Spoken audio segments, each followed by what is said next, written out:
Oh, hey. Oh, it's you. Never mind. I was like, look, someone jumped in chat. Well, it's Cyrus. So that one doesn't count because Cyrus is right here. How you doing, man? I'm good. I'm good. I'm here. I'm awake. I'm alive.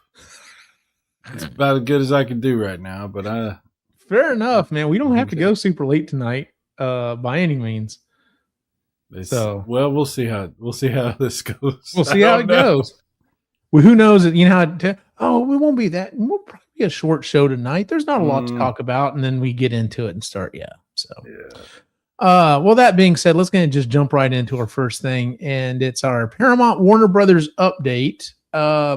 There's not really anything to say on this, but apparently, like, a bunch of writers, like the Writers Guild, is like petitioning this thing to not go through.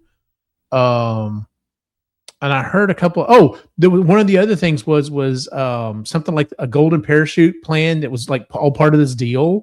I can't remember if it's Warner Brothers or Paramount. I want to say it was Warner Brothers. Someone really high up was getting a golden parachute type thing, and the board came in and said, "Nope." So someone's not walking out with all the money they thought they were going to make. So, but yeah, that's pretty much on that. Moving on, RAMageddon update. Last time it was $4.39 on Amazon, currently sitting at $4.53 on Amazon, so it's gone back up. Newegg was a lot lower. Now it's basically neck and neck with what Amazon is. Still lower than the absolute maximum, but yeah, it's like there was a short period of time there. If you were buying RAM, it was a better time, but I wouldn't say it was by any means a good time. Which leads us into our first actual story. So CPU shortage is coming. Yeah. I asked the boys if they'd heard about this, and of course Alex had. CPU requirements for AI are growing. Intel's shifting production to the Xeon products. Currently, the way that a lot of data centers are going is like right now, like they only need one CPU per every 4 to 8 GPUs, but something is changing and it's getting to the point they almost need a 1-to-1 situation. And so Intel and AMD, but this was most of the stuff coming out about this was about Intel are shifting all their production over to their server CPUs. So a lot of people are saying that the prices have already started to go up a little bit, but as the year progresses, it's probably just going to keep getting worse. Wow, that's interesting because I saw a news story the other day about how like half of the new data centers that were planned have been canceled. Mm-hmm. Well, we talked about it on the last episode. Yeah, that's right. We were talking about it. But it's just interesting. They're trying to now shift over to, they've completely screwed up the GPU market. Now let's screw up the CPU market completely. Mm-hmm. This was coming, Oh yeah. What gets me about it is, from a different point of view, I'll just say this, from a gamer's point of view, there's been sort of an interesting, dichotomy with how certain people have talked about the prices that have been out of control, because I don't know what it is. Maybe it's like a myth, or maybe it's like, I don't know, but I hear a lot of like PC Master Race people kind of like snobbishly like lording over the people that have consoles that, this is why you should get a PC. This is why you should PC, because we don't have problems like, and I was like, what are you guys talking about? Your RAM is out of control. Your GPUs are out of control. Now the CPU is out of control. This is a problem for everybody. It's not a time for us to like get to our little camps and aim our guns at each other and like, what are we doing, guys? We got to get together. We got to be on the same team here. Anyway, it's this. Yeah. Okay, go on. I'm sorry. No, it's fine. Tricome's here. He said, I still need my GPU. Donations are welcome. Dude, I understand. Luke's Awakening said, prices are out of control? I hadn't noticed. I'm sure you hadn't, Luke. Yeah, like you were right. I mean, this was coming. It's interesting. So here in my local area, and actually it's funny because even Alex, like I guess he's starting to watch the news more, or he's picking up stuff. But he brought up, he's like, "Hey, Dad, did you hear about that data center that was here? They're doing here or wanting to do here in Killeen? It got voted down." I'm like, "Yeah, our city council, like 4-1, basically enough people came down and was just like, do not build this. You're going to destroy everything." So city council was like, "Nope, we're not rezoning that area of land you wanted to build." In a small town not too far away from where I live, they've been talking about it quite a while, for several months. It's been on the news on and off about them trying to build, I think it's more than one data center. And I think at least one of them went through, maybe two. But now the news is reporting that the people in that town are trying to get enough signatures so that they can recall their city council and basically kick them out and get people in that will kick these server people out. Because like word is spreading very quickly. Yeah, like, and everybody needs to understand. All the power, they eat all the water. Like all it does is destroy everything around you. Your electric bill will go up at least 50%. It's everybody's. People need to understand. They think it's a good thing. It's a horrible thing for your community. It's unbelievably bad. Yeah. Especially when it's like, because like that's always, I'll come back to you, Born. That's always the thing. Like whenever someone wants to come in and build something, like, you know, when Amazon or, you know, Facebook or something like that were to come in and, you know, especially around in this area, around Austin and so on and so forth. And they're like, "Hey, we're building this new area. It's going to employ this many people or whatever." When you look at it, it's like, we're building a new data center. How many people are you going to employ? Like 12. Like literally they just walk around and just make sure the systems are on. It's like, what? No, we don't need this stuff. Yeah. Almost no money coming into for it to happen. Mm-hmm. Literally the reason it happens is because of corruption. That's why I'm shocked that your city council voted this down. Cause I'm a little bit familiar with the history of your city council. Dude, it's gotten so bad here. Like, so I could go on and on. I could do an entire podcast series on the city council and everything else, but we're not going to go into this. Born saying, "Will the AES Plus have a GPU CPU problem too?" Hopefully not.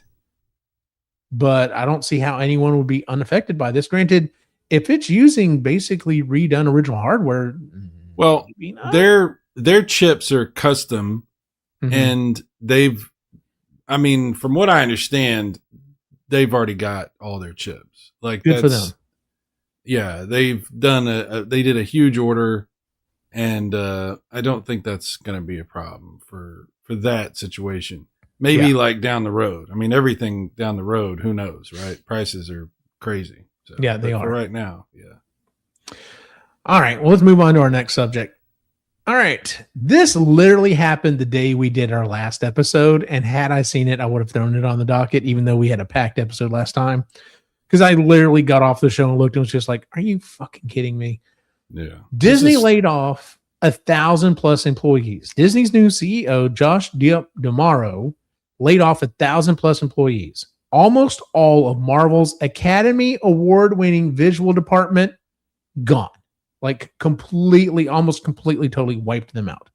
Some employees have been there for more than 15 years. I didn't get the guy's name, but I've heard multiple people say this. One of the guys was talking about how they let him go. They called him into a conference room and said, "Hey, this is the decision that's coming down. We're letting you go." And his artwork is literally what's painted on the wall. And he's just like, are you kidding me? It's unknown how it's going to affect the movies going forward. Like, I mean, like this is basically the visual, like the visuals you see in the movie that we've come to love and know. Those people are all gone. Now, the reason why they're probably doing this is because, we'll get to it in a second. Other teams that were affected: home entertainment, the electronic press kit, the publicity people. Like basically they nuked almost all of these people. And the comment was made, it's to foster a more agile and technologically enabled workforce, aka that's right, Trichome. It'll all be AI. So Yep, pretty much. I'm hearing rumors that their new movies are going to have AI already. Like they're going to have AI special effects already. Like they're This is how you destroy what you've already had. It's already damaged. Like Marvel is already damaged as it is right now. Yeah. And everyone's like, well, let's see how Spider-Man is. Let's see what this new Avengers is like. Maybe they can get us back. Maybe we can come back from this. And you go and do this? Are you kidding me? Like this, Dude, this is instant hate. Dude, if they did this in these new movies, like the Doctor Doom movie or whatever, people are going to see it. You're not going to hide that it's AI. People can tell. Like people are very good at figuring this out. Oh yeah, especially when you're looking, and you're sitting there in this giant screen, and you're just like, "Why does Iron Man have 6 fingers?" Like it's, yeah, because it's always something. There's always something you're going to miss. So yeah, it's why would they? It's just you picked an interesting time to do this, people. Like Disney, are you trying to destroy yourselves? I mean, like, kind of sounds that way. Very bizarre. Yeah. But yeah, we would have definitely talked about this last time. Some, like I said, some have taken that to mean that they're being replaced by AI. Some have pointed out AI is training on the artist's work that they are replacing. And talk about a fucking slap in the face. You know what I'm saying? Well, this has been going on in every workplace. Like every workplace has AI that rolled out last year or the year before, and they tell everybody use it as much as you can. They're training AI to replace tons of people in all kinds of industries. Like this was what was the plan this is why they have AI. This is why they've spent billions and billions on it. It's not because they think it's something that's going to like help us. It's to replace us. That's the whole point. Yes. Yeah. They've already destroyed the music industry. They're destroying every I mean, come on. Look, comic books are going to be AI, if most of them aren't already. Television, movies, they're going to replace every medium. It's insane. Like that's just entertainment, They're figuring out how to get AI to make programs to fix, because everybody's been using AI tools to help with their programming. AI is going to replace programmers. Like that's the point. Well, maybe not. One of the stories I didn't put, I don't think we covered it here. Did we cover the story about the security companies getting hold of some of these AI vibe coded programs that are out there in the wild now? Did we cover that one or did I? I don't know. Okay. So the whole thing is apparently, yes, people are doing this. It's called vibe coding. It's where basically you work back and forth with the AI and you get it to do stuff, right? I saw a story that there's certain security groups that are going through some of these new updated programs that are coming out and just ripping them apart because they're just like, when you go in there and you tell the AI, hey, I need you to go into this Google form or this Google Drive or whatever, and I need you to get the data and use it and create the table and do this, that, and the other, and blah, blah, blah, blah, blah. That's fine. But maybe you should tell the AI to either remove your username, password, and tokens or hide them or do something because it's literally sitting out in plain text in the code. And people are just like, sweet, I now have access to all your backend stuff.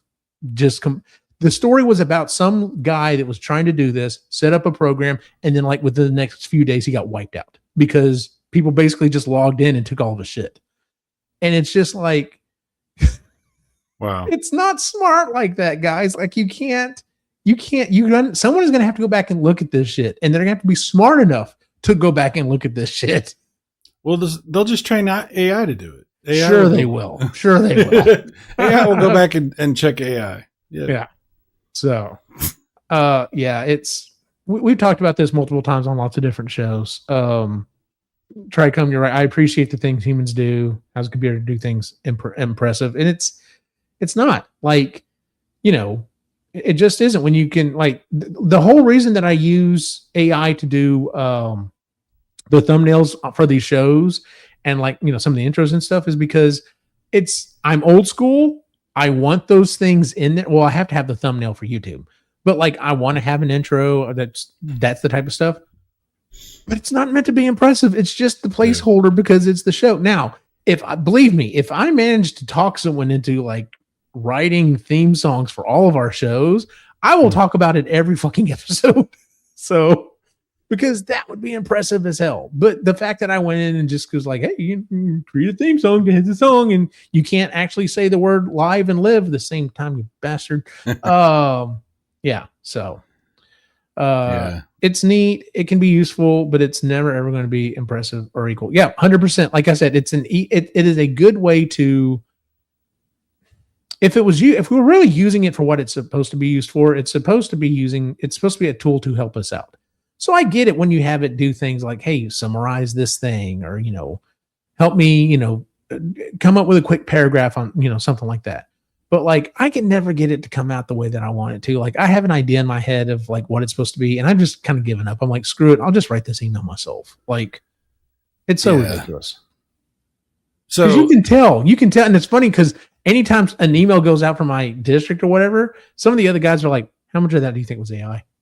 Because that does not sound like a human wrote that. Like, so there's lawyers that have gotten in trouble for trying to use AI for their cases and stuff, and it's like hallucinated fake law that's not even real. And see, that would be the one. Like, that was one of the first examples of people saying, yeah, I don't know if I'd want to go into being a paralegal, because like feasibly you could buy, you know, you rent, buy, create, whatever, an AI, dump all of this legal statute into it, and if it would pull just from that, then yeah, you don't really need like you know, some of the lower end reps. Like, basically you could go in and be like, pull out everything that has to do with this. In theory, that's a great idea, but like you said, when it starts hallucinating court cases and outcomes and stuff, like, that's malpractice. Like, you could lose your license over that shit. So I will say I have some personal knowledge about what you just said about companies that think that they're going to do that. And no. Yeah, that they are inviting a world of litigation that will flow their direction. And I mean, this is, you know, AI is dangerous. It's very dangerous. And it's being treated like it's a fun little thing that will make our lives easier. And I'm like, oh, the flippancy with which so many people seem to regard AI, like it's just this, oh, that's AI, that's cute. Look what I made. It's fun. Like, I mean, I use AI to make some music, you know, for fun, right? And that is fun, but that's like the most benign version, and that in itself is still destructive towards a lot of things. You know, I'm not, you know, it's anyway. It's like, is there a good use for AI that isn't destructive? I don't know. It's like poison. I would say yes. Like the AIs that they've managed to, like, they run a bunch of like cancer scans and stuff through, or but dude, what if it hallucinates that? What if, like, but in most cases it's found things. It's like, hey, you know, of all this stuff, it looks like in 98% of cases, this thing that you think is benign in 6 months turns into something. I would rather take the occasional, like, if you get a false positive, fine, whatever. Hey, something might be coming of this. You check yourself out, you go in, get scanned. Nope. False alarm. I will take that over, we didn't catch it. My personal opinion. I think that's one of the few times that it would be okay. You're freaking out here. What are we talking about here? I use AI to compare 3 different graphics cards and spec out hardware. No, purposes for me, it's useful as an advanced search engine. Dude, I can understand that. Tricome, that's a good thing. Yes, read this. What is this? What is happening? Is this AI?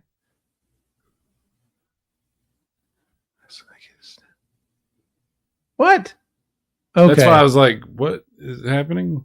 Sure, Borat, whatever. Great success. Yes, great success.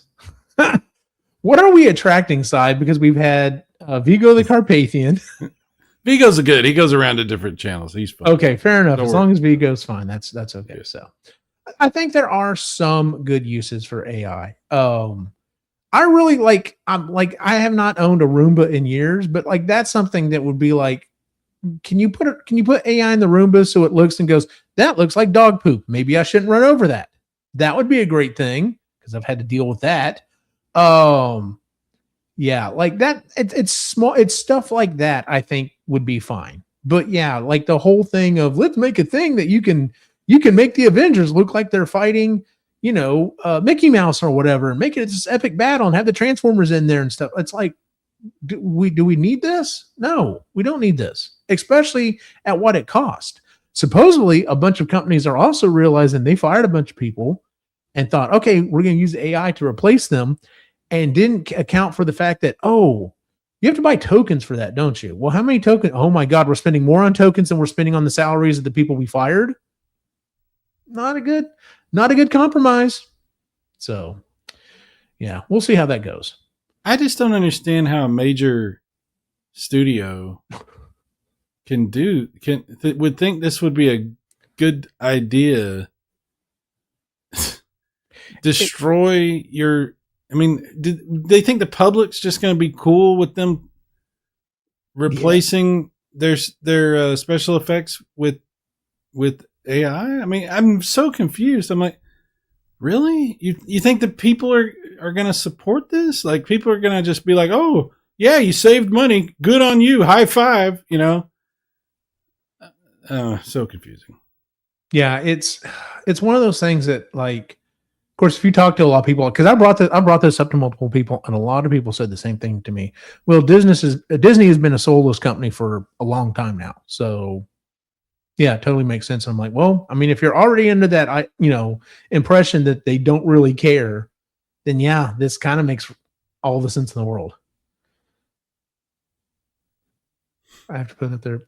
My country send me to United States. You got to say it like Borat. You got to say it like Borat. Oh God! My country send me to United States to make movie film. Please come and see my film. It's been forever since I've seen it, so I couldn't remember how it sounded. Thank you for that.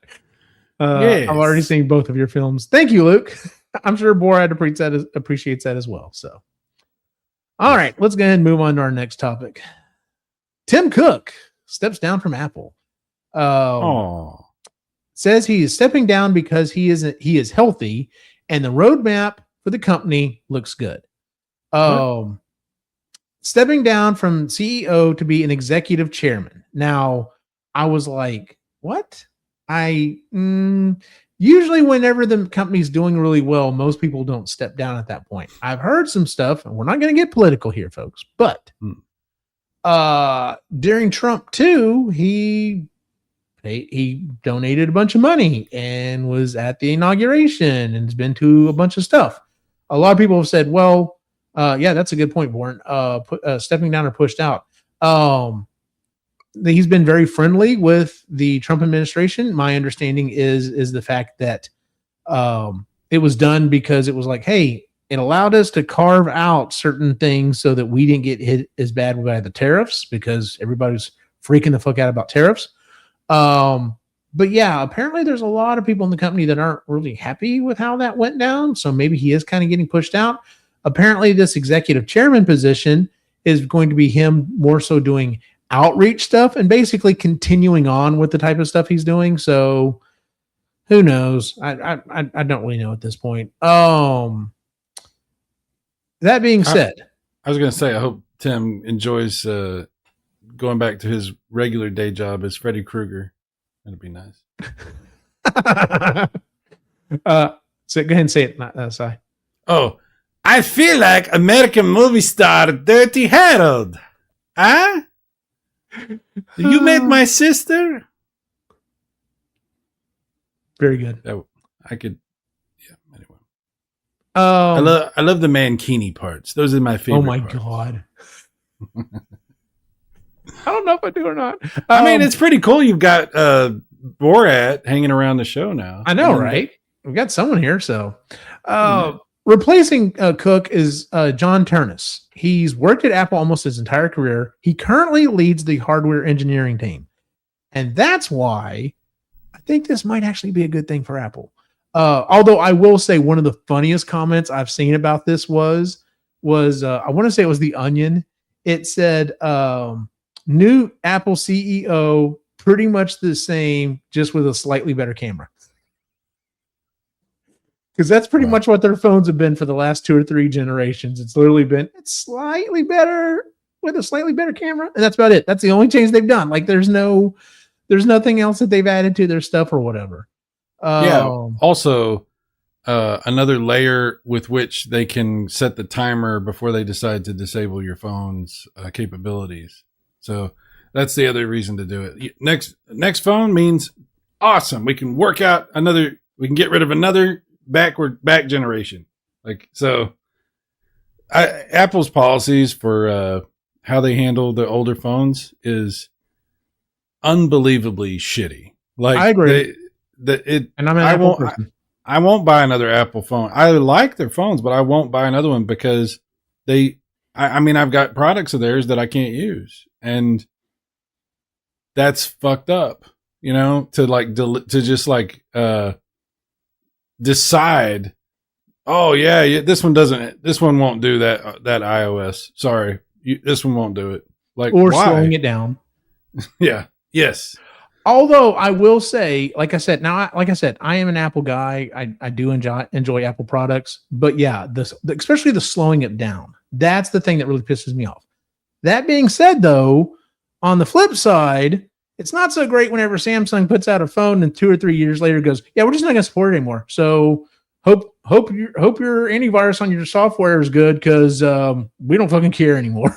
And it's like, guys, you can't do this anymore. Like, they're really, as much as I think the EU goes way too far with their stipulations and stuff, someone in the US needs to lay down some rules and be like, no, when you produce a phone, you have to support it for this long and everything else. Like, let's say 7 years or 7 years, you have to support it and you can't slow it down. You have to have new software for it. You have to do updates for it. And we'll just all decide, hey, yes, after 5 years, you probably need a new phone.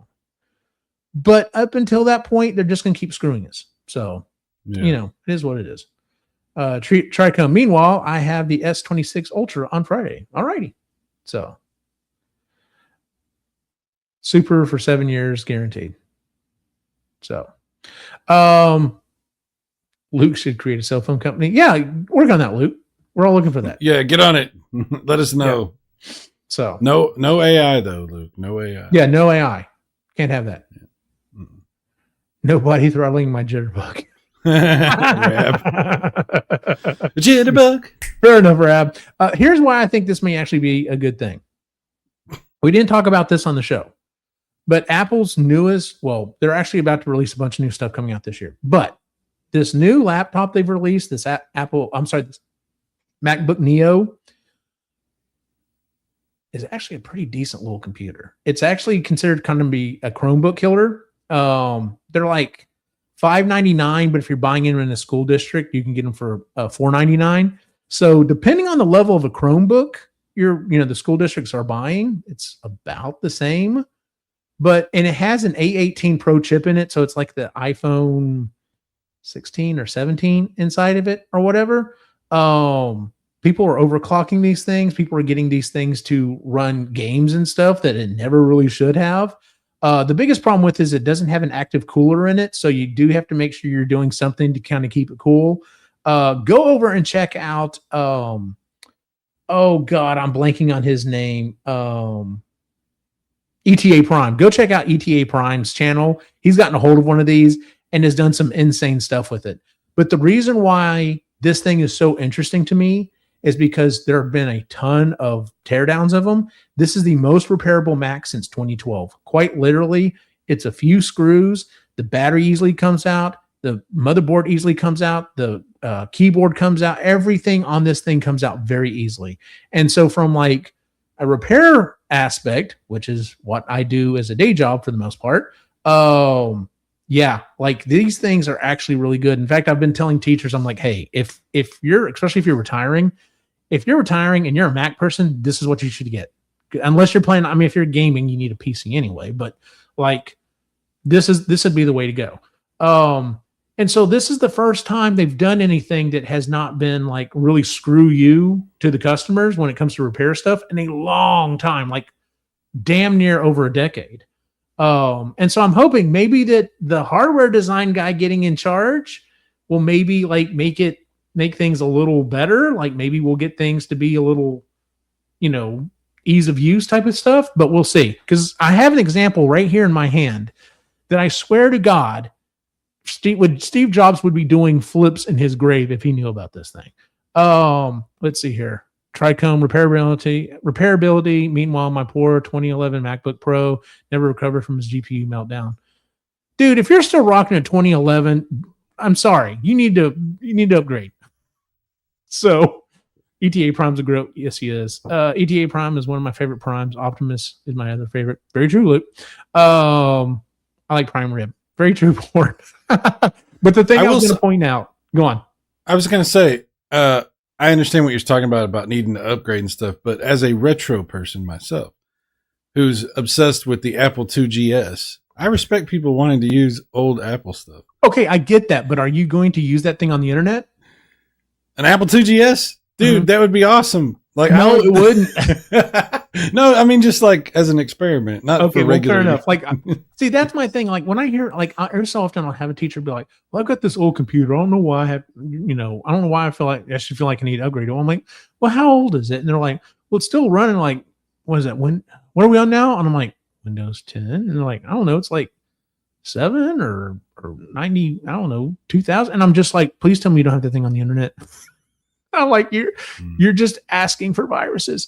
But yeah, here's one of the things that like I knew Apple just gave up on caring about anything when they released this. This is the Magic Mouse.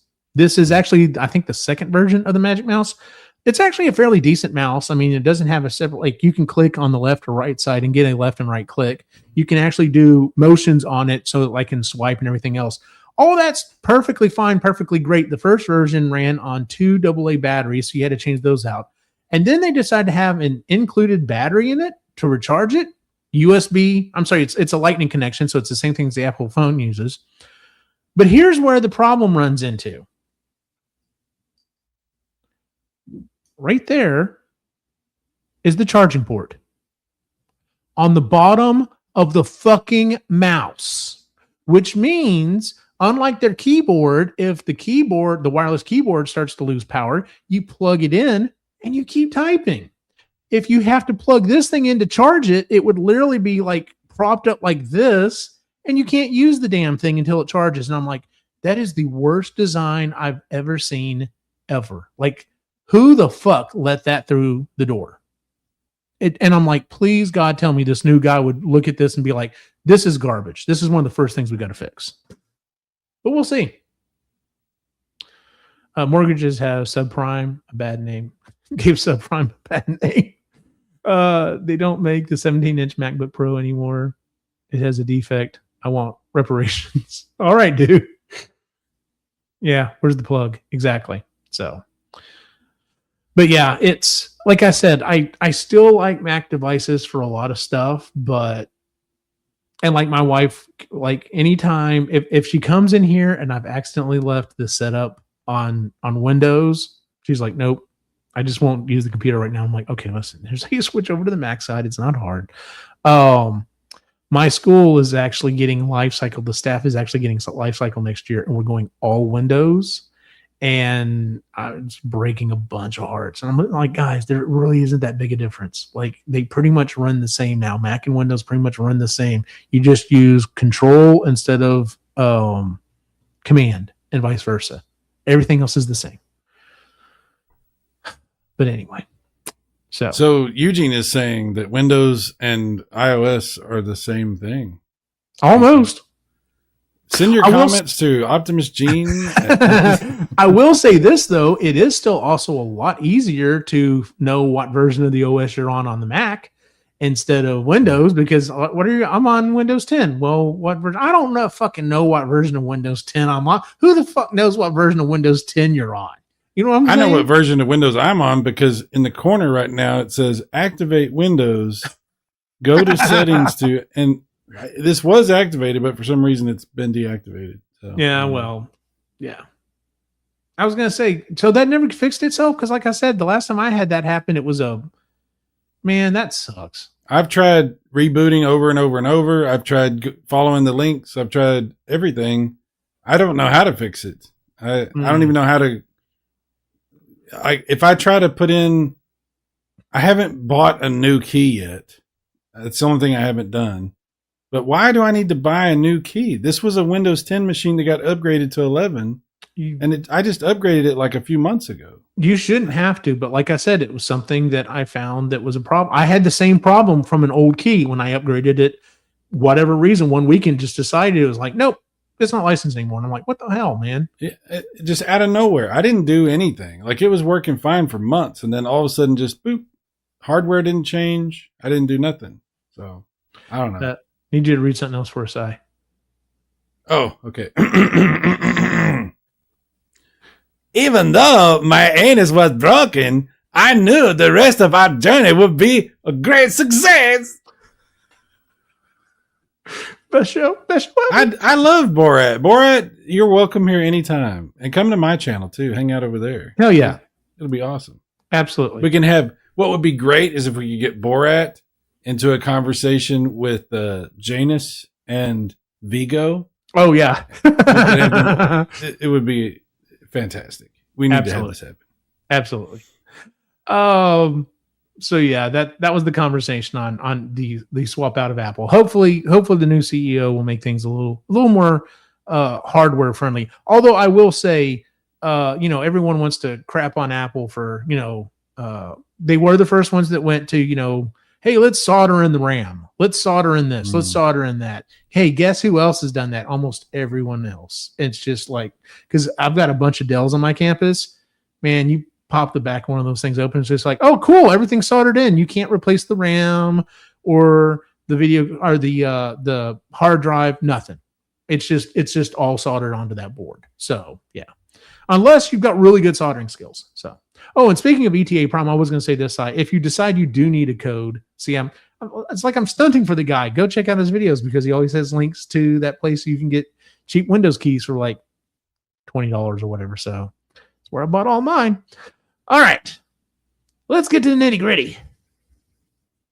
All right, now this is interesting because I already saw a lot of back and forth, especially on your Discord about this. Let's see here. Here we go. One more for you, Cyrus. There's some. We're getting silly here. All right, yeah. You're my friend. I'll be your friend. You would be my boyfriend. LOL. That's where I'll be buying my code. Absolutely. All right. So let's move on. Right. All right. I like you, Borat. You're fun. You're funny. Let's not burn you out. Let's not burn out the Borat. Let's we want it long term. We want it to last. We want to stretch this out. Let's not overdo it. Absolutely. All right. Xbox lowers the price of Game Pass. Game Pass Ultimate dropped. Boy, I already see where this is going. Boy, Game Pass Ultimate drops from $29.99 to $22.99.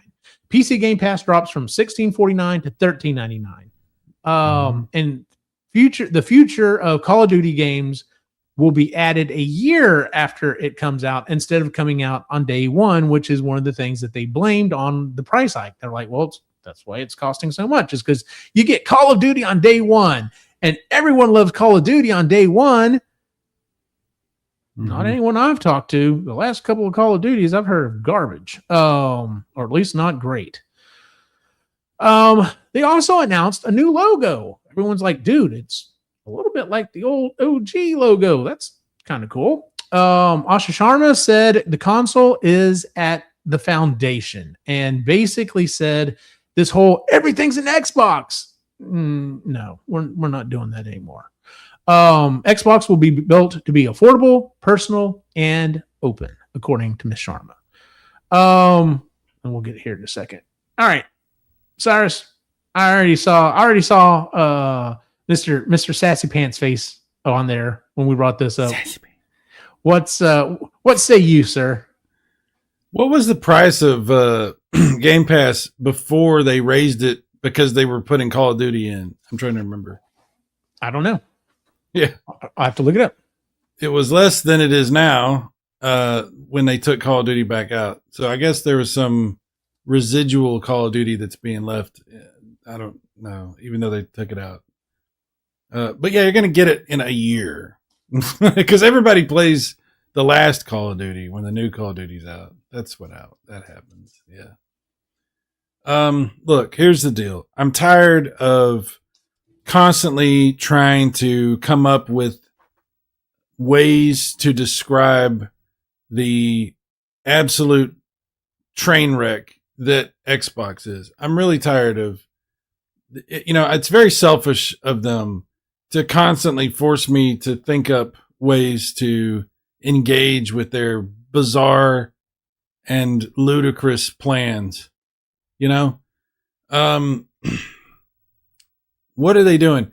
Apparently, they have this slogan that they're using now. What is it they're saying? It's not I'm an Xbox, it's we are Xbox or something like that. Mm-hmm. And it's like, what? This sounds like the Borg. It sounds like the freaking Borg from Star Trek. We are Xbox. Resistance is futile. I was gonna say that's not Borg. You crossed over into Doctor Who. It's exactly because it's the Dalek Borg hybrid crossover that we never asked for and apparently always wanted. I'm just tired of it's exhausting. It's like, guys, I don't know what to even say anymore. I there's people out there that it's like no matter what goes on with Xbox, they figure out some way to try to spin it into like this was always the plan and this is amazing and Xbox is going to be back better than ever and just whistling past the graveyard nonsense. It's been going on forever. I'm tired of it. I don't even think I have opinions about Xbox anymore because this bullshit that's going on right now, I don't even know what it is. We're going to combine PC with Xbox, but maybe it'll just be streaming on PC or maybe not. We're going to have an interface on PC that looks sort of like Xbox, but it's not. And all this is amazing for some reason. And we're going to lower the price of Game Pass for all the people buying Xboxes. Who the hell's buying an Xbox? Like you're going to take away features and lower the price for the people that already have that service. And this is selling Xbox somehow. I'm like, I don't know, guys. I'm tired. You do whatever you want to do. Like, I don't care anymore. Like, I'm done. Like, whatever.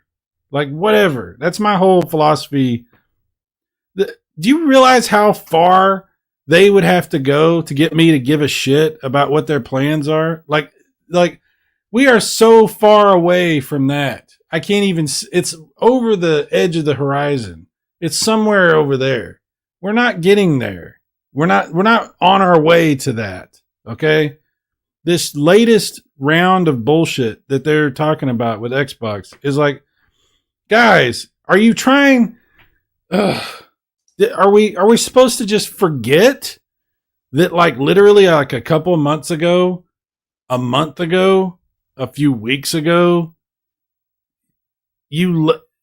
Phil Spencer got fired, and all that shit happened, and your entire strategy blew up, and everything that you've been telling us for the past few years about Game Pass, all of a sudden you're going a different direction now, like nothing happened. That's whatever. it's like, what am I even talking about? Who cares? Like, I'm talking about Xbox. Like who gives a shit? Like, who cares? Like, do whatever you want. If it works for your people and they're happy, keep them happy as long as you can. You know, because apparently they'll just buy whatever the fuck you sell them. So go for it. Have fun. You know, what are we supposed to do at this point? We're past the point of reasoning. We're past the point of trying to figure things out logically. We're past the point of like there being some kind of like sensible strategy that could be explained in some way. I don't care anymore. Like, what are we supposed to say? Eugene, what are we supposed to say? Okay, I'm going to play devil's advocate, I guess, here. By the way, Rab said, so I'm getting a maybe vibe from Scion Xbox rebrand, Eugene, you in? I don't know if I'm quite in yet. Here's the deal. Like I said, I'm going to play devil's advocate for a second here. It's at least a step in the positive. How? How is it positive? They lowered the price instead of coming back out and being like, "Hey, we're raising the price yet again." They didn't lower the price lower than what it was before. Okay, by the way, I looked it up. It was $19.99 previously, so it's $3 more. Yeah, for what? Okay. And they took away the thing that they said they had to spend $60 billion on or whatever it was. The whole reason they're not taking it away. They said in the future versions would not be day one releases. Yeah, that's what I'm saying. The new Call of Duties are not going to be in Game Pass, which was the whole reason to get Activision.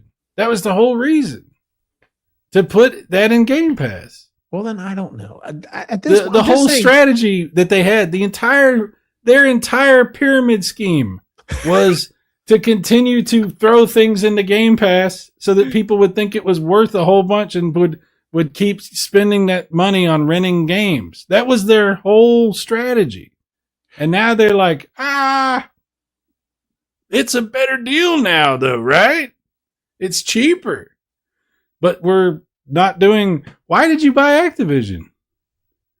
I don't know. You'll have to talk to them about that.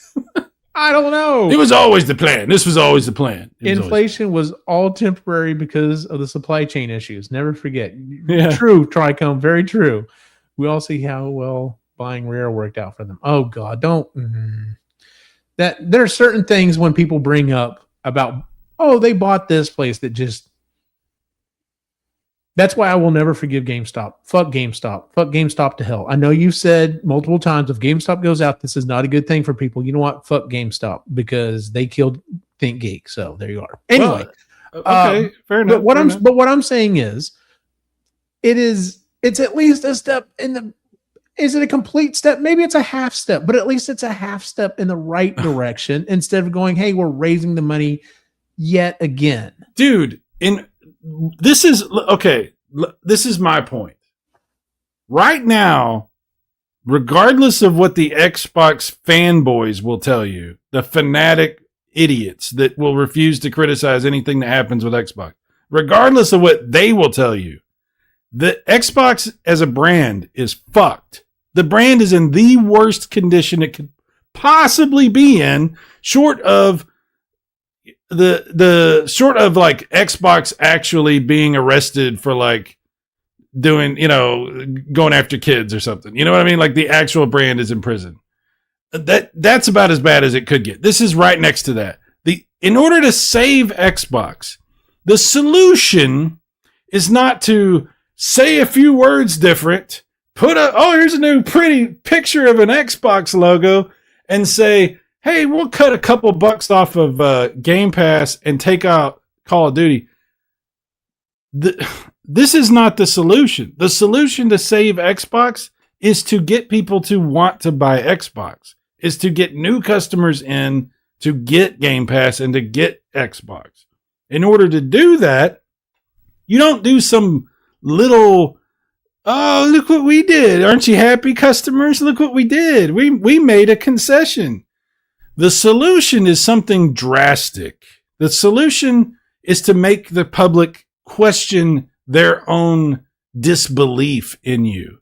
You have to give them something major, like make online gaming free on Xbox.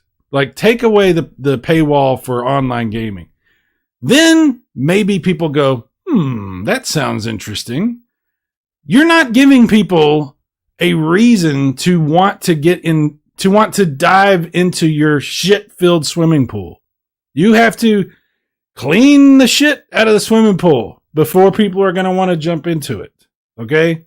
You don't just like spray some Febreze on there and act like it's better, right? It's better. It's good. Yeah, it's good. You like, Borat. What drastic times call for drastic measures, right? And I think that's why I just don't care, because everything I've seen is like somebody trying to put Band-Aids on a mortal wound. Like, you're bleeding out and they're like, oh, let me get the little Band-Aid kit out and put some Neosporin on there. And it's like, guys, you don't know how bad you're fucked. But you do. And you're just pretending like you don't, because I don't know. Is this supposed to work, or is this just them giving it the, oh, we tried and it didn't work? Oh, like, what's happening here? Are we actually trying to save Xbox, or are we putting on a show so that our fanboys will, I don't even know what Eugene, I don't know what's happening, but it's crazy. It doesn't make any sense. Oh, okay. I'm not going to argue anything you just said. I do think they're in massive trouble. I think they are definitely heading in the wrong direction. I'm just giving the lady a benefit of a doubt, saying this is at least a slight step. Is it the drastic change? Absolutely not. I honestly think, though, if they're going to do a drastic change, though, that's going to be when they announce the new Xbox. Number one, because it will be like, no, we are still doing hardware. Swear to God, we're still focused on this. Swear to God, bro. Swear to God. It's gonna have to be something like bombastic. There's gonna have to be something about it that's gonna be like, all right, Sony, what's up? What do you got for us now? But is this that? No, this is not that. This is just. It's like I said. Every time I turn around, including Netflix. Oh, by the way, we just raised the prices again. And this is the first time I've heard anyone say, oh, we're dropping the prices. I was just like, okay. Right. Well, that's a good thing. Is it positive? Sure. But what's the point? Who's buying an Xbox because they dropped the price of Game Pass by a couple of bucks? I don't think this is to get people to, I don't think this is who this is aimed for. I think this is aimed at the people who already have them. I think this is the olive branch, even a slight one, to be like, hey, don't leave. Oh, There's okay. good stuff coming. Stuff coming. Please don't leave. So this is just to stop the bleeding as much as you can. Is that what this is? Okay, to go back to your thing, yes, it's putting a tourniquet on the completely amputated leg. Like, it's like, okay, so maybe it's not. We're still in bad shape. If we don't get to a doctor and do something pretty, big, we're still fucked. Don't leave. We're going to charge you less, but we are taking away stuff. But don't leave. In the future, we're taking away stuff in the future. I just want to point out one other quick thing. I do not pay for Netflix Premium. I do not pay for the premium version anymore. But Netflix Premium is $26.99. It is more expensive than what this is now. That's all I'm saying. And I mean, you could look at it and be like, well, Netflix has a crap ton of TV shows. True, but you're also sitting there just watching stuff. This is stuff you could actually interact with. Now, that also being said, Nick had me drop him down to the absolute minimum version of Game Pass just so that he could play online, because he's like, well, there's not really any games I want to play on Game Pass right now.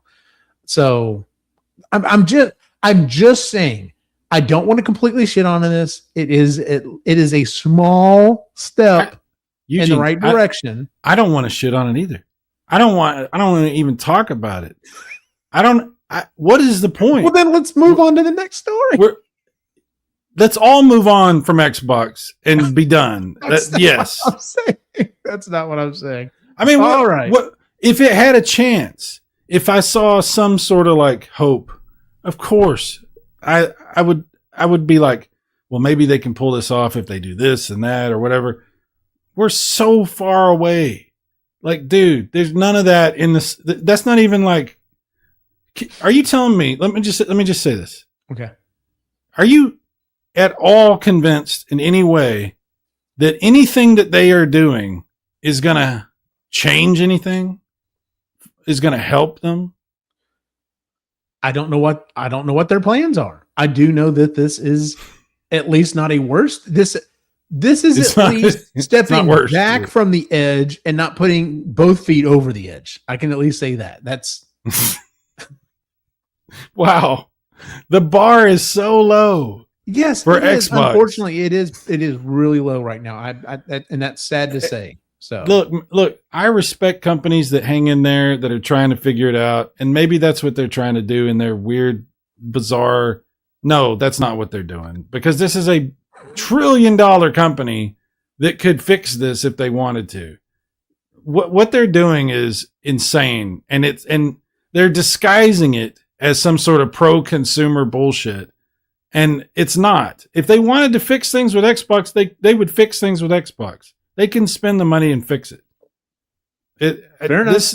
I honestly, it really feels to me like this team that's come in, that's making these little concessions and doing stuff, is making these cosmetic little changes so that they can appear to have, oh, we did everything we could, and they're going to kill Xbox. Like, I see no reason to believe they have faith in their brand. Well, everything I see is like they're slowly, they've got their Dr. Kevorkian in this thing. Like, they're like, slowly ease them into bed, make sure they're comfortable, give them, a nice warm wash rag on the forehead, talk to them, listen to what they have to say, pat them on the arm, and then stick them with the needle because it's time. And then we all go, well, what are you going to do? What are you going to do? We did everything we could, Sorry. Sorry, I was who was it that said earlier? Was it Tricom said let Cyrus cook. I was letting you cook, so all right. So maybe better, probably not. We'll see. We'll see. All right. Let's talk about something that is 100% better. Guess what? We're about to flip. I think we're about to flip. Guys, if you think I'm a pony that hates Xbox, get ready for this. Yeah. PlayStation announced a lot of new policies. They announced something. Well, no, I'm sorry. They didn't announce another thing, but we'll get to that in a minute. All right. So PlayStation update policies. Number 1, account and age rules. New age requirements plus parental consent rules provide accurate personal information. So they're saying you must provide accurate personal information if you create an account and keep up with an account. Some regions are adding age verification. Like it was noted that, we don't have that here in the US. As someone who's a technical guy, like it would be great if they would actually listen to experts and come up with some things that are age verification stuff, because yes, I agree. We need age verification on some things. Like my boys are on YouTube, and they have a Instagram account, but it's just mainly so that they can see the stupid shit that I send them. But like, I don't want them on social media because there's so many of their, and social media out there says, oh, well, you're supposed to be this age to get on there. I'm like, bullshit. You do nothing to stop kids from getting on there. And that's how, that's why a lot of the schools have gotten phones out of the system, because they bully each other. They plan shit on them. Like it's crazy. But going back to this, I think if you had age verification stuff, and I'm always for more parental controls, like, these consoles, especially the price of them, makes it so they're not really for kids. Like, even though people still consider video game consoles for kids. So the more tools you give parents to kind of, control what's going on it, I'm perfectly fine with that. I'm okay with the age verification as long as they do it in a way that makes sense. Unfortunately, our government doesn't know how to do that. Actually, neither does Neither does Europe, the European Union, because the stuff they come up with, it's like, you're going to do this. It's like, that's not technically possible. Yeah. They're doing this though because they were required to in certain countries now. Oh, absolutely. Yeah. That's why this is happening. So yeah. So I would say this overall, this is probably a positive thing. All right. Number 2, stricter enforcement. Sony can suspend and ban accounts more aggressively. Penalties for breaking rules, expanding actions for harmful content. Also, a huge, this is actually 100% thumbs up for me on this one. The fact that y'all are not policing stuff like you should be, that's on y'all. Like, that's bullshit. And I guarantee Microsoft's doing the same stuff. Everyone's doing the same stuff. They don't want to have to be a nanny state on this.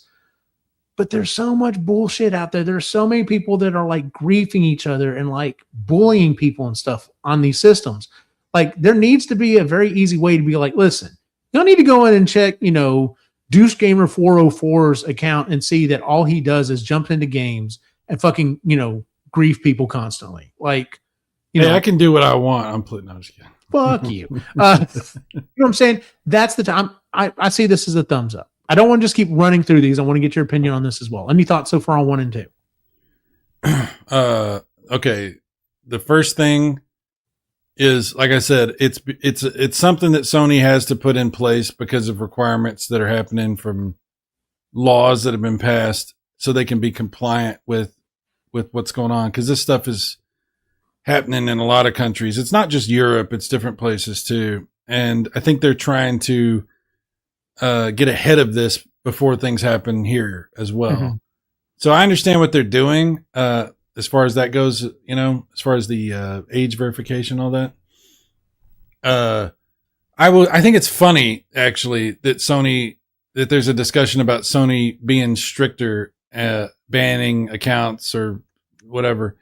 Sony is so hands off with shit. Like, you can't even get like, well, we'll get into the, I was going to say you can't even get, oh my God, my brain. Refund. Yes. You can't even get a refund. Apparently you can, but. Yeah.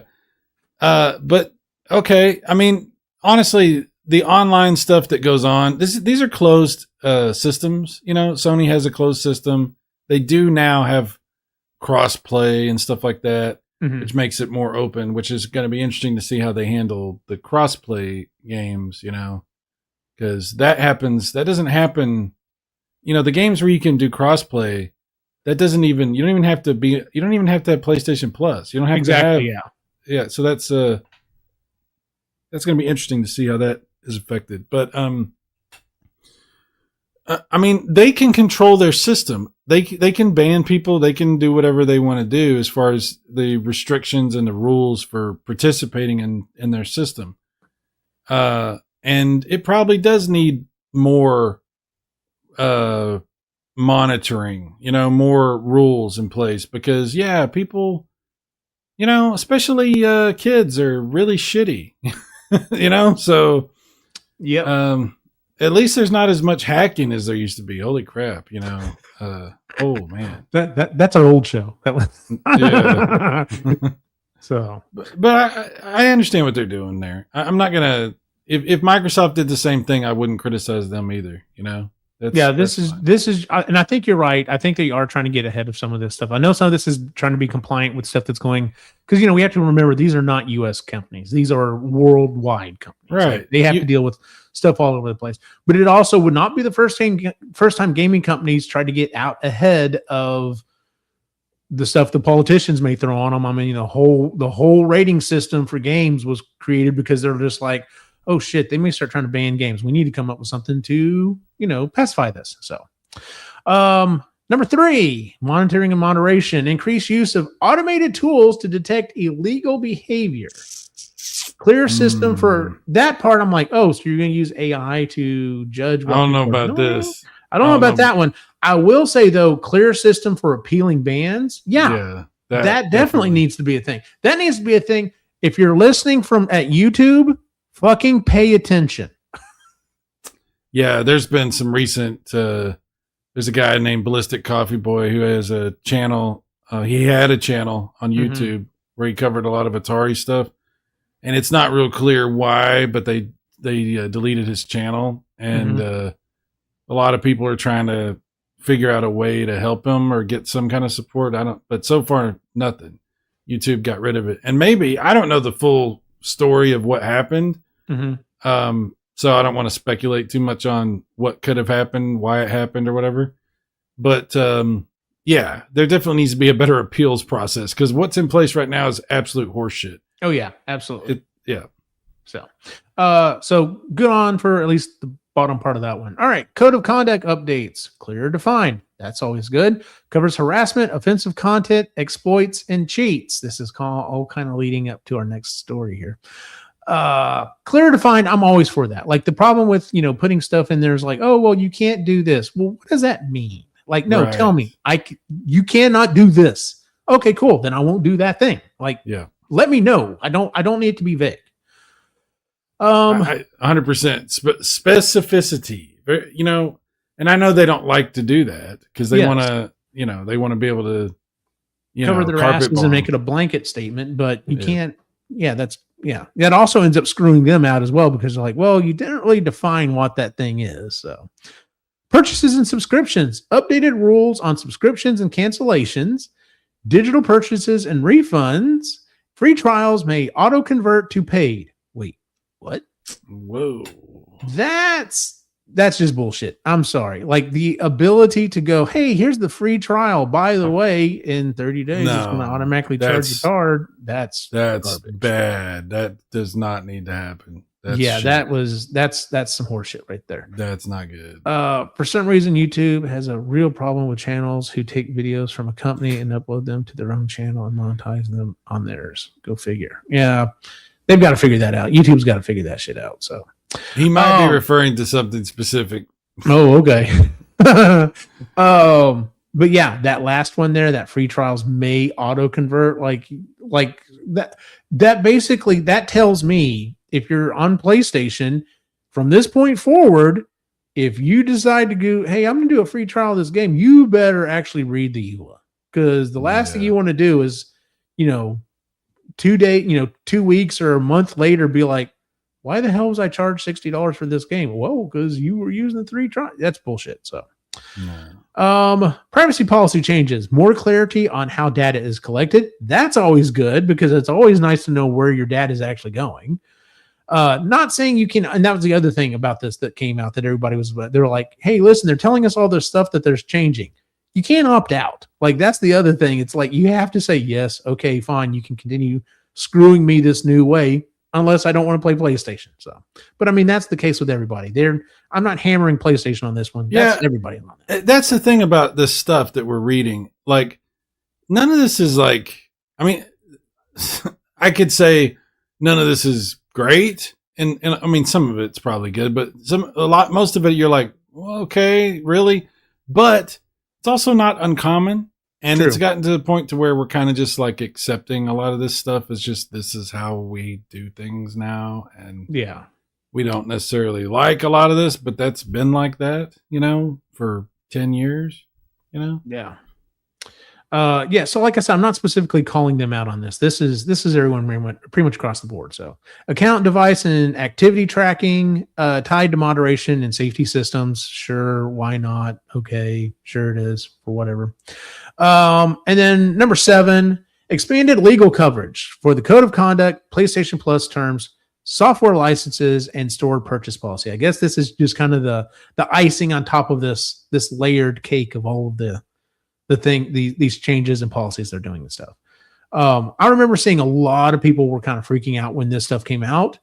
And then the more I've read about it, I'm just like, no, this is the one hangnail on this thing is the whole auto converting of free trials. I don't like that. That's bullshit. The rest of this it's pretty common. It's like, if you're going to use or buy anything, you pretty much have to agree to this type of shit. So every new game you play, we're going to get to that in just a second, Luke. So let's go ahead and hit it. Now, here's where the problem does come in.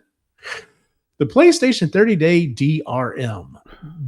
Now the kicker on this one is unless you heard something within the last about 6 hours. So if you've heard something within the last 6 hours, let me know, Cy. But did you watch that video I sent you? Yes, you did. Yes, I did. Okay. But as to this point, Sony still has not come out and said yes or no on this. They're basically just keeping mum on this. But players are reporting games purchased after the March 2026 firmware update. They now show a 30-day valid period. It requires a check-in online after that date to make sure that it's still valid. Games are reportedly stopped launching until online check-in. And like I said, Sony has not said anything about that. Now, that being said, a lot of times, like a day or so before, I'll be like, hey, Cy, these are the stories I'm thinking about putting out there. Is there anything you want to add or whatever? And so he shoots me some additional information today. There's a new theory that this is to prevent people from pirating games on jailbroken systems. It's funny, the video that you sent me, the two guys were talking back and forth. They both said, they're like, I had to watch this like 3 or 4 times to understand. And I actually was like, I don't think I'm smart enough to explain any of this.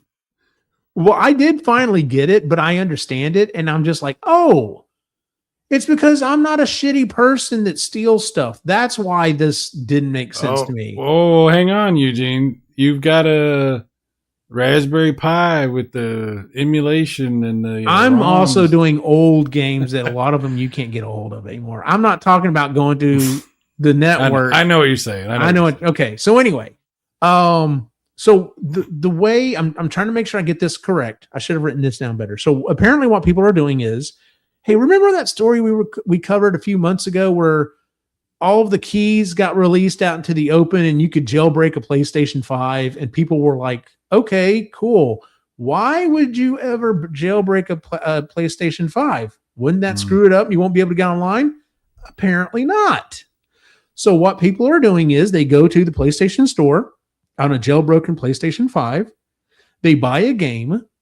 They then refund the game. So apparently some people are getting refunds. I know you've had problems, but still some people are getting refunds.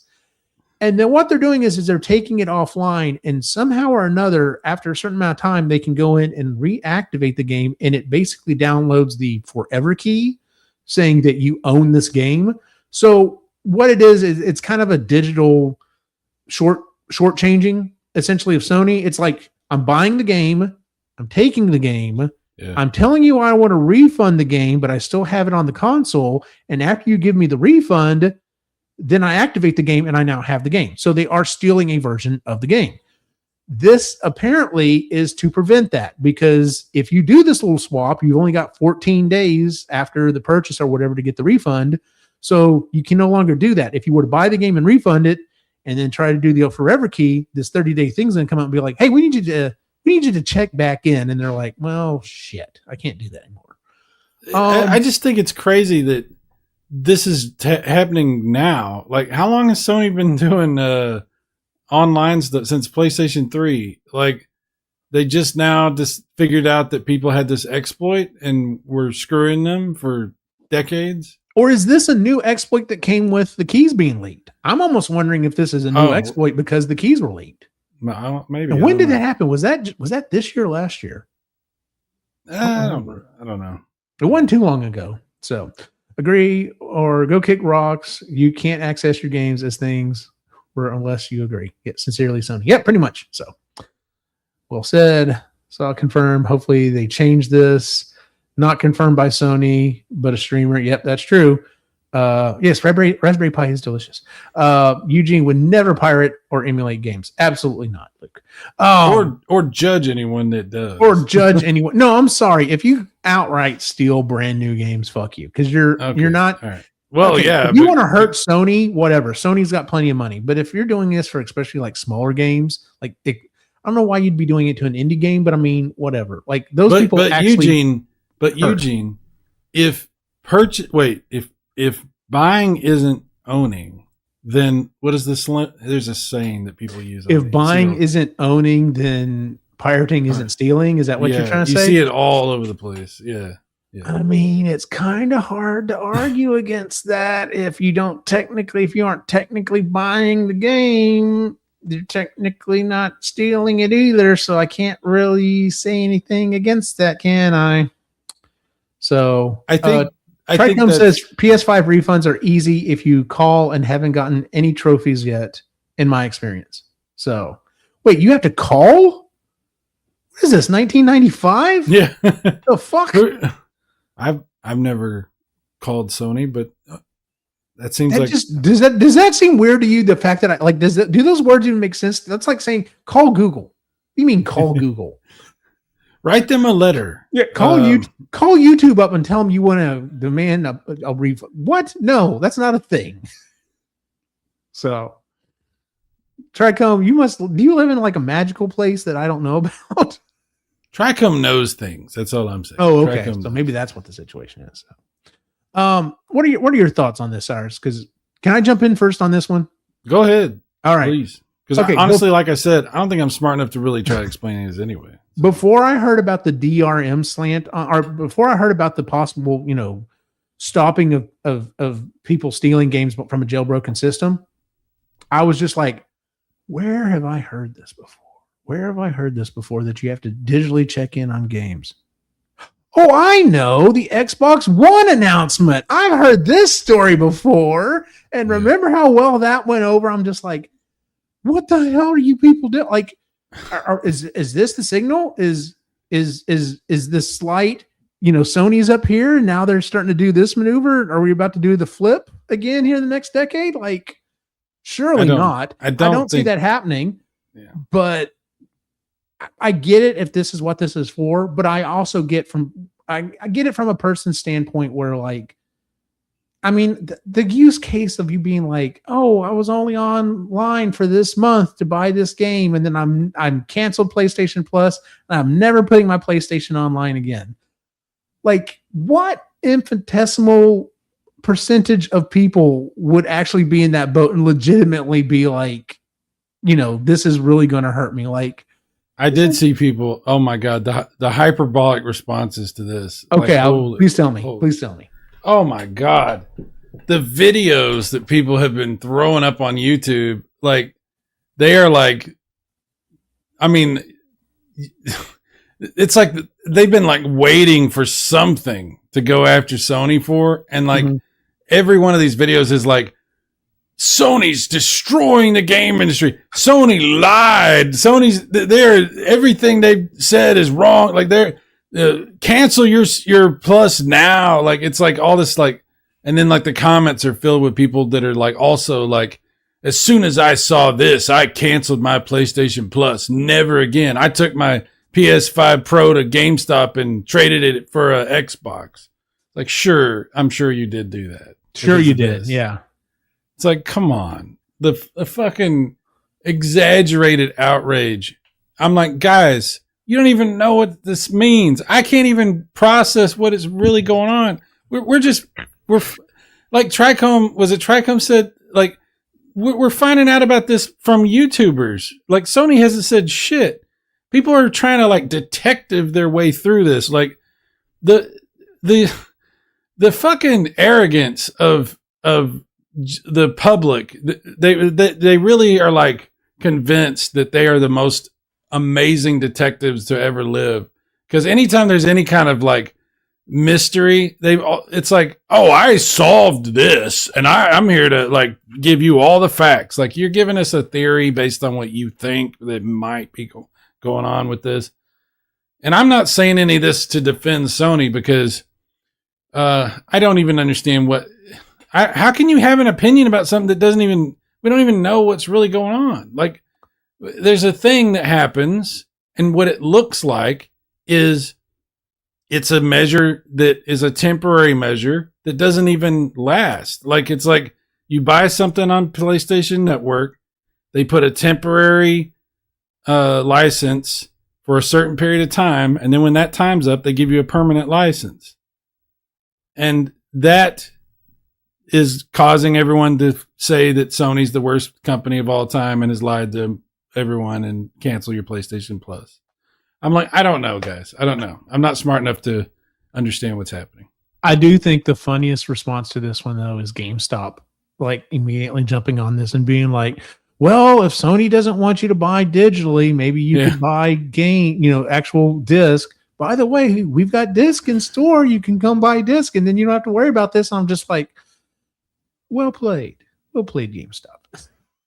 So, yeah, I just thought it was funny to do that. But I mean, like, yeah, like both. Well, I mean, granted, Nick's the only one that still has a console, and now that he has a Series X, he's just like, I'm not really wanting to buy anything right now, Dad. He goes, but I think the next game I buy, if there is a disc version, I would just buy the disc version. He goes, because then I would have it and I wouldn't have to worry about it going away. And I'm just like, he's waking up. So, are you saying he's woke? Is that what you're saying? No, I'm not saying that. But yeah, I just thought this was a funny response from them. I was just like, oh, okay, so GameStop's gonna, jump out there and I just find it. I find it so funny, the overreaction and instant condemnation of Sony over something that people don't even understand what is, and Sony hasn't said anything about, and yet everything's great over at Xbox. Everything's going. This is the best it's ever been. It's a new day. A revolution is happening. Like the way people spin things is like crazy. What are we doing, guys? That being said, though, that is one of the, you just said that, and that reminded me of something. I will say this, though. At least Microsoft is getting out there and saying something. Like, come on, Sony. What the fuck are you doing? Like, get out there and clarify this at this point. Like, because all you're doing is, and this is, but here's the thing. And I found this in government entities. I found this even down to like school districts and stuff that I've worked in. What businesses and people don't understand is if you do not get out there and fill the void with information, it will be filled with something else. And a lot of time that's FUD. Fear, uncertainty, and doubt. And people are just going to come up with the worst bullshit. And then you're going to have to fight that. Get ahead of this. Just fucking make an announcement. We're adding 30-day DRM because the following thing happened. This is how we've come up to solve it. This is not a way to screw people over, blah, blah, blah. Of course, they'll phrase it, a little bit better than that. But come on, say something. Do something instead of just sitting back and letting everyone like fucking nuke your brand essentially for something you may or may not actually be doing. Here's the thing about Sony. When it comes to this kind of shit, they suck. They are the worst communicators. They don't, I don't know what it is about Sony, but like, as far as like talking to the public, the only time they've ever been good at talking to the public was during the stages where they were setting up to launch the PlayStation 4 because they had backed themselves into a corner and had to nail that. And unfortunately, Microsoft helped them out there. But that's the only time that I've seen the reps from Sony get ahead of shit and really try to like communicate well with the public and give like a very clear roadmap for things. Sony's horrible about this. I mean, look at the PlayStation VR situation. Look at what happened with the Vita. Look what happened with, any number of things. That's true. You're laying out a pretty good storyline there for bullshit they've done that they don't mention anything, just quietly. Dude, there's so many things like that they've done and never say nothing to nobody about. You know how many updates we've had for the PlayStation 3 for apparently no reason, but there's some reason, and they never explain why there's an update. They just say performance. It's to improve performance. Like what? Sure. PlayStation 3? Yeah. You've got engineers who are still working on the performance issues with the PlayStation 3 in 2026. Sure, guys. Absolutely. Let me say this. You were talking about bad communication. I saw a news story today. There's a company that had been working with Sony for years. Their job was to convert classic games like PS1, PS2 games to run on the PlayStation 4 and PlayStation 5. And so a lot of those like new classic releases that are on the PlayStation 5 and stuff, like, Twisted Metal and all these games. This company was the one that was doing it for Sony. And recently that company, there's another company doing it now for Sony, but the original company just got bought by Atari. So they're going to be implementing their emulation expertise for who knows what, but for Atari. So that's going to be pretty cool. But they were forbidden to talk about anything that they had done for Sony, and Sony didn't credit them in any way for the work they did. Like, that sucks. Yeah. Like all those classic game releases that got put out, this company's not mentioned anywhere that they worked on those games. And that's Sony. They are the empire. They are. I mean, don't get me wrong. I love my PlayStation 5 Pro, but I'm not sitting here defending the practices. You got a PlayStation 5 Pro? Don't play. Oh yeah, let me tell you about it. It's pretty cool. But I'm not defending their practices. Sony has the shittiest customer service and communication, and they just don't care. They're like, we're number one. Fuck you. If you want to play games here, fine, you can play games here, but you're going to pay, and we're not going to help you. I mean, that's basically been their attitude. Like, figure it out. Figure it out. PlayStation 6. Figure it out. Yeah. I wouldn't be surprised if Sony releases a PlayStation 6 and doesn't even announce it. It's just out there. People are like, what? Yeah. Losers. You didn't know about it? Duh shit. We didn't want you to own it anyway. Yeah. If you didn't figure it out yourself, why are you even like, who are you? We don't give a fuck about you. Yeah. Oh, man. All right. So our last story for the evening, and unfortunately, we're going to end on a downer. Roger Sweet passed away. Roger Sweet was the creator. Okay. There's a lot of stuff around this. When you ask who's the creator of He-Man, it's kind of officially been laid on Roger Sweet. There's a lot of people who are like, well, I mean, yeah, Roger did this, but I'm the one that actually did this part of it that kind of became what you know as He-Man. So, but we're not going to get into that. Roger Sweet, the creator of He-Man, passed away at 91. He was the lead designer for Mattel's preliminary design department in the 70s and 80s.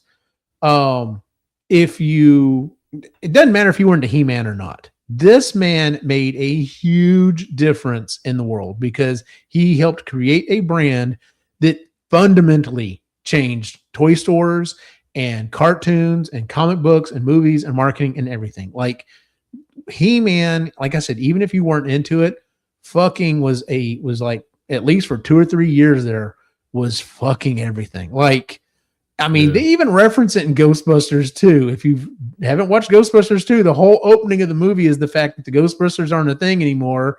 And when they show up at a kid's birthday party, they're all just like, He-Man. That, by the way, that is a running joke in the Ghostbusters group. Like, I can't tell you how many times I personally, like, will go to take pictures with someone. They'll be like, who are you going to call? And we all go, He-Man. And ironically, He-Man was kind of on its way out by the time. Yeah, at that point, but still. So that being said, it's sad that he won't get to see, unless they somehow, I don't know if Mattel, if they got anything to him to show him the new movie before it came out or whatever, but he's not going to get to see this new movie that's coming out. By the way, there's a new video game that's coming out too. Like yes. It looks fantastic. Yes. Like it looks like the type of beat 'em up I want to play. Have you ever watched The Toys That Made Us on Netflix? Yeah.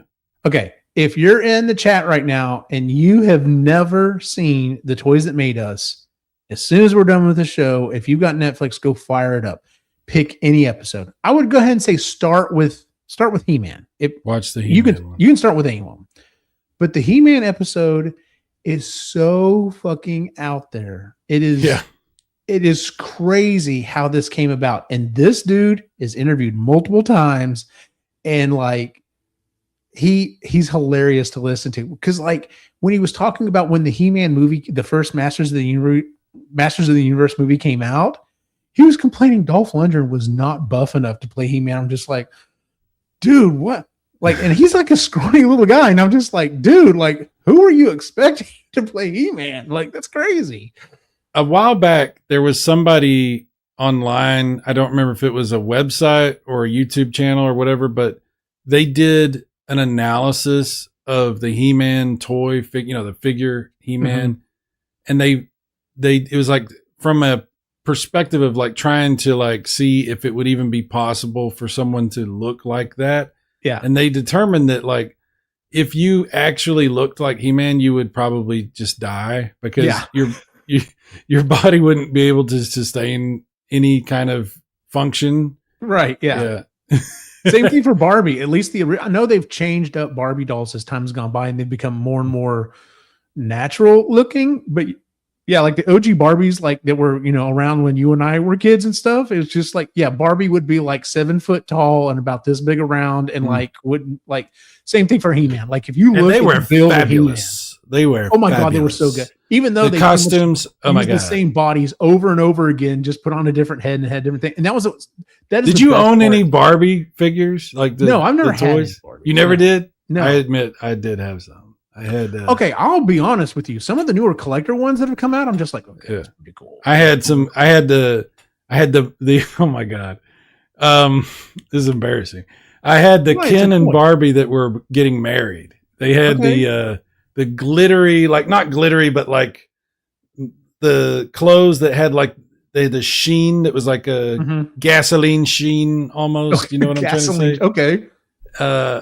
They fit in this Corvette car that I had. Now, the Barbie vehicles were fucking awesome. Yeah, and I that's why I got the Barbies because I needed a dude and his girlfriend for the Corvette.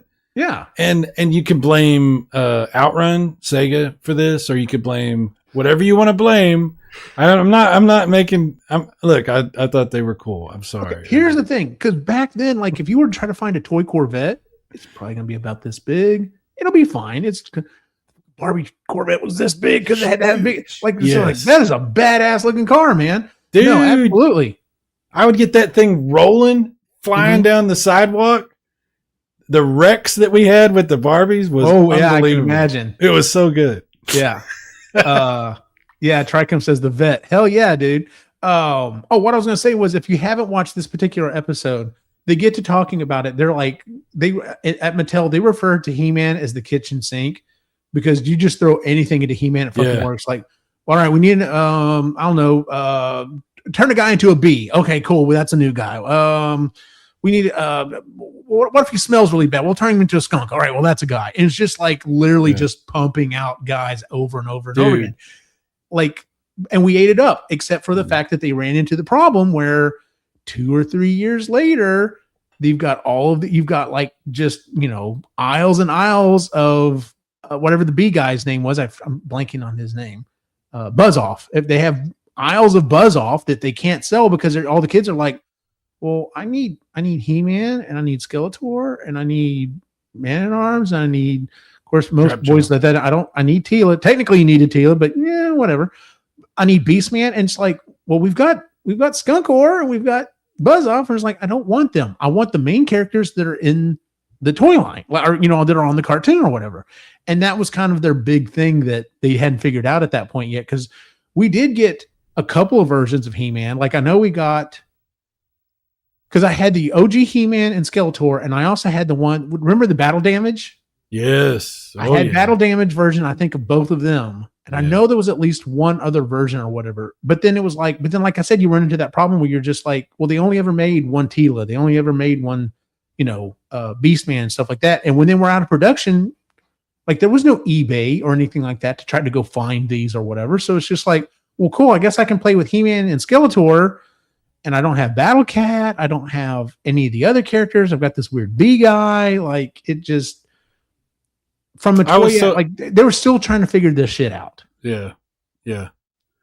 It was like when you get in at the beginning of a revolution in something, there's going to be a lot of growing pains. And He-Man definitely changed the action figure. I mean, it totally changed what we thought of as like a toy for boys, back in those days. And, you wouldn't have had this, what we think of as G.I. Joe, they had G.I. Joe before, but it was dolls, the G.I. Joe that we think of wouldn't have happened without He-Man, and Star Wars figures obviously affected that as well. But what happened with He-Man was so wild. I mean, the accessories and the vehicles and the the big sets they had with the Castle Grayskull and Snake Mountain, and yeah, it was Grayskull and Snake Mountain were two of the best play sets. And you know what's funny? I did not know that they had an Eternia playset until I was an adult. Like I was full on probably early 40s and I was watching a podcast or something or other and they're talking about, and they were like, yeah, and I never had Eternia. And I'm like, wait, there was an Eternia? And it was this big 3-towered thing that had like a mechanical thing that went around it or whatever. And I'm just like, where the hell was that? I never saw that at Toys R Us. Like that blew my mind. So I also had,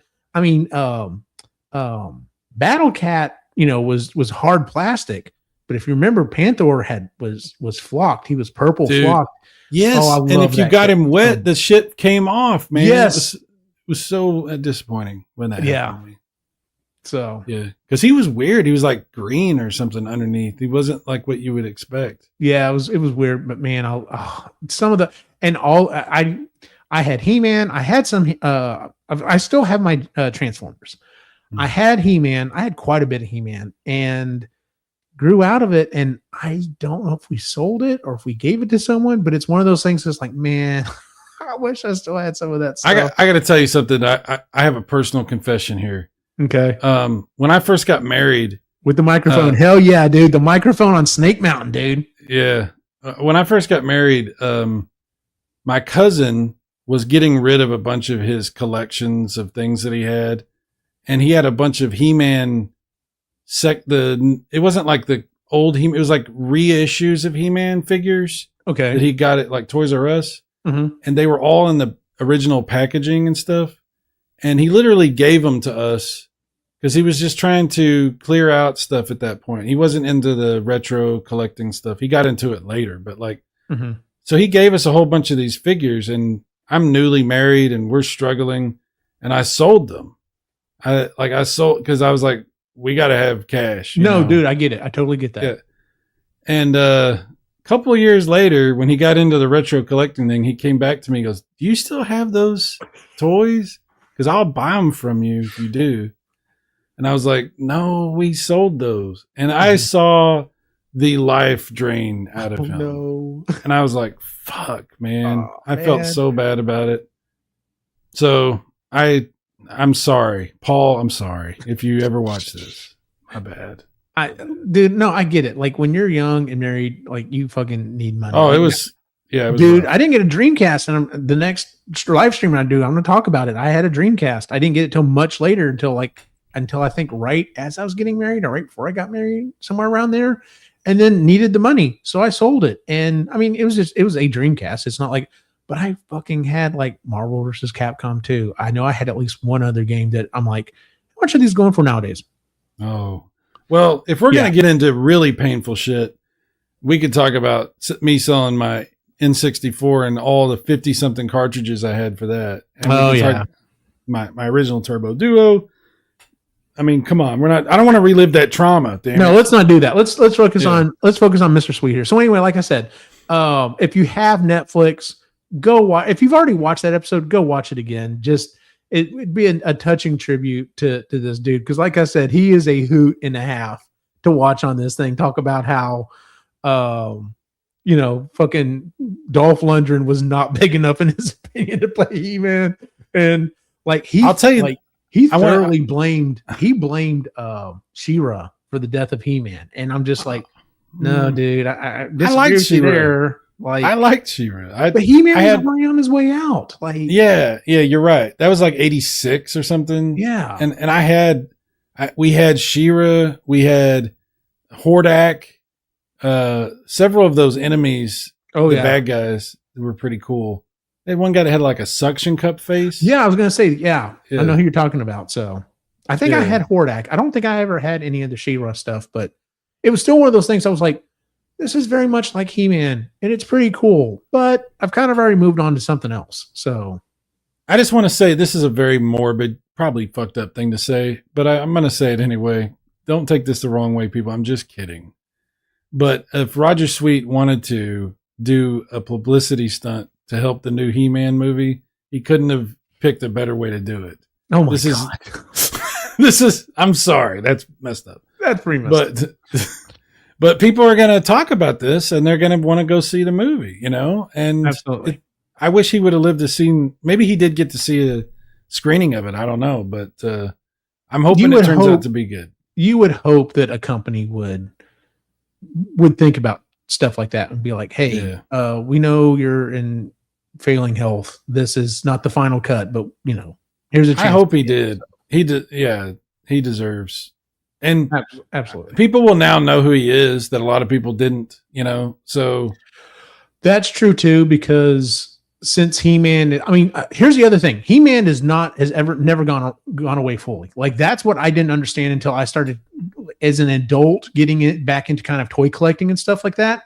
I didn't realize, like, I knew that there was like a couple different reboots. Like, there was a reboot in the early 2000s, and I thought it was fantastic. I thought the cartoon was awesome. I thought the toys looked awesome. I didn't buy any of them because I didn't really have the money, but I was like, man, this is a cool reboot of He-Man.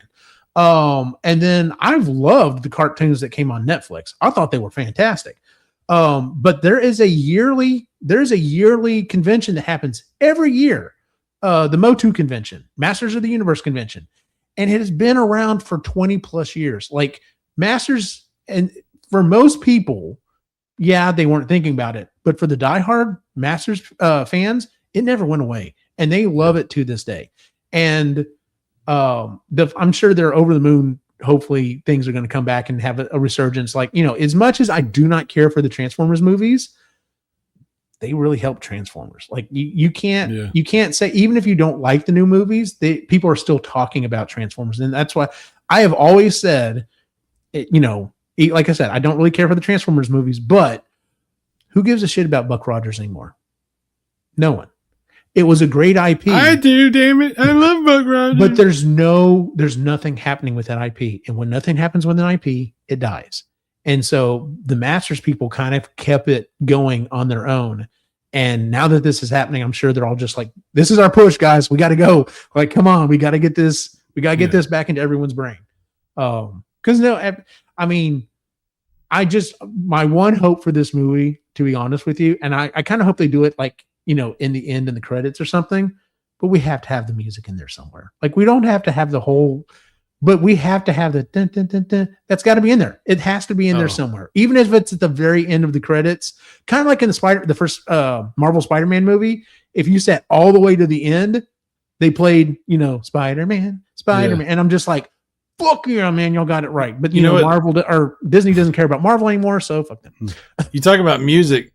Did you ever see that He-Man music thing that somebody did on YouTube years and years ago, with that one song that is like, I can't even tell you what song it is, but it sticks in your head.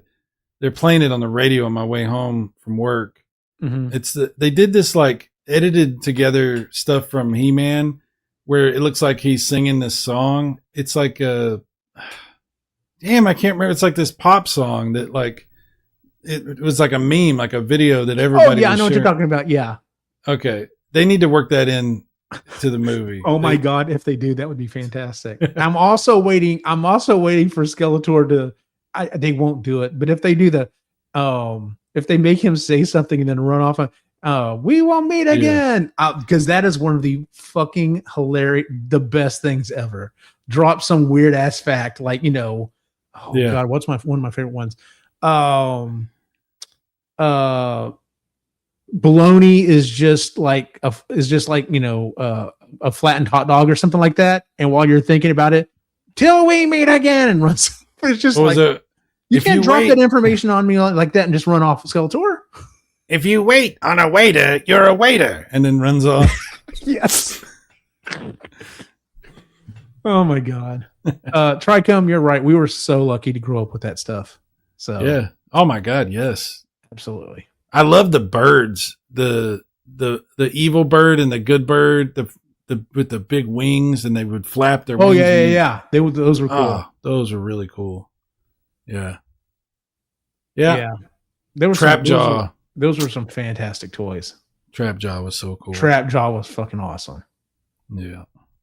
See, my mom even. So here's one of the things that used to bug me as a kid is when the toys would not look like would be missing something or were not accurate. I will say the toys were fine. Like you could look at the He-Man toy and look at what was on the cartoon and be like, okay, that's close enough. Like it's obviously not a 1-to-1 situation. But like when I got Evelyn and she didn't come with a cape, I was like, what is this? Like Evelyn has a cape. So my mom made a cape for my Evelyn. And I was like, this is the best thing ever. And like the few times we'd like playing with like my buddy Lewis or where he goes, man, that's cool that she's got a cape. I'm like, yeah, my mom made it. Like, because you're like, as a kid, you're just like, why doesn't, like I said, there's a certain amount of distance. Like you can look at the classic Optimus Prime and be like, well, this is what Optimus Prime looks like as a toy. Yes. Doesn't look like he does in the cartoon, but this is close enough. But there are certain things I'm just like, that is so far off. It doesn't even, like, why would you not put a cape on her? That doesn't make any sense. And like her skin was yellow. I don't remember her. Was she yellow in the cartoon? I don't think so. That was the other thing that bugged me. Although, dude, that 80s movie was, I mean, it's not a great movie, but oh my God, Meg Foster as Evelyn. Wow. Very, very good. She was so good. Her eyes. Oh my God. Yeah, the toy was yellow. Yes, it was yellow. Yeah. Yeah. That movie's also very good. It's not good, but it's, you know, Frank Langella is awesome. And absolutely. Meg Foster was awesome. I hated the Beast Man. That was stupid. One of my favorite characters was that lizard dude and they killed him. And I was so disappointed in that. I was like, because he had a cool toy, you know, they made the movie toys, you know, which were totally different than the regular He-Man toys, which was so strange. Yeah. Yeah, it was weird. Yep. Scurvy Lynn. Yeah, pretty much, dude. I don't know how old I was, but at some point when somebody said they were looking at the name Evelyn, they're like, is that Evelyn? And I was like, oh my God. I was like, yeah, you know, when you get to become an adult and you look at some of the names, you're just like, oh, wait a minute. It's a pun. I'm like 12 by the time I figured this out. Same thing here. It was just like, wait, okay. Now I get it. It was like, yeah, as a kid, you're just like, whatever, that's his name. Yeah. So, all right, I guess let's go ahead and move on into our social media stuff here. Cyrus, where can we find you online? Superman Graphics 64. You said it before I could even get it up on the damn screen. Keep them guessing. That's right. Never let them guess your next one. I also have another place where I put stuff that you probably won't be interested in, so I won't mention it, even though I just mentioned it. So go look for it if you can. Maybe. I don't know. Don't. You can always find my individual wacky adventure online at Optimachine. I'm pretty much just reposting stuff from this site, which, by the way, one of the things I want to mention, if you have not entered the summer movie game, you've got one more day to do it. Tomorrow is the last day to enter. Do you have a link in the description to let people know? I can definitely make sure I put one in there. So, but just head over to epicallygeeky.com. There's a big banner there. All you have to do is come up with what you think is going to be your top 10 what you think is going to be the top 10 movies for this summer, plus 3 like dark horses just in case. And you don't have to think about it. He's got a list and everything. It's all easy to do. Oh yeah, everything's super easy. Like I have all the movies are listed out and everything else. So and it literally, like, if you just wanted to like kind of guess, like it would take you like 5 seconds to throw it together. If you really want to break it down, I mean, you've only got a day to really break it down, but let's be honest, there's probably 8 movies that are going to be on everyone's list. And then the other 2, it really could be anyone's game. Like it really depends. Like who knows? Freaking Scary Movie 5 may just like pop off. Who the hell knows? You never know. Yeah. He-Man might blow up because, like I said, there might be more interest now. Like you never know. Oh yeah, I didn't even think about that. And see, like I was wondering if this whole thing with Disney and Marvel is going to cause Spider-Man to take any heat. It might. I think Spider-Man's immune. I think people will. Just I kind of do too, but I could also see it maybe. But even if it did take a hit, it may take what, 2 or 3 million off of the 400 or 500 million it's probably going to make. So yeah, it's not going to be a problem. Yeah, it's not going to be a problem in that one. So anyway, let's see here. Let's talk to everyone who was in the chat. Thank everyone who was in the chat. Let's see. We got Rab, Retro Advisory Board was here. Trichome was here. Born Distracted. scrolling through here. I know both my boys actually jumped in at one point. Wolfus was in here. Frosted Shark, which he kept spamming the chat. I'm gonna have to talk to that boy about that. Did I already say Born Distracted? Maybe I did. Luke's Awakening was here. I think that was pretty much it. I'm getting all the way back. Borat was here for a little while. That's how could I have forgotten Borat? You're absolutely right. How could I have forgotten Borat was in our chat today? So yeah, I don't think it was really Sacha Baron Cohen, but maybe it might have been. Sure it wasn't, but you never know. Yeah, my name is Borat, so was here. So very interesting. Guys, thanks as always. Thanks for joining us here on the show. We love having you all in the chat. Definitely makes it more interesting and a lot more fun to talk about all the crazy crap that's happening in the world. So let's see. It was a new comment. What is it? Go Xbox. I don't think anyone's saying that necessarily, but all right. So for everyone in the chat and everyone on the stream, y'all have a good night. Bye. Make sure to check out epicallygeeky.com, where you can find all of the shows that we do, including the Epically Geeky Show, Marginally Geeky Book Club, Creatively Geeky, Sustainably Geeky, EG Live, and EG Gaming. But before you do, make sure to like and subscribe here on YouTube. And if you're a person with a human-style body, why not head over to our TeePublic store and grab a t-shirt, hat, shorts, or whatever else they sell to cover that body. You can find the link in the show notes. And thanks for supporting us here at Epically Geeky. See you next time. What's the twist? What's the score?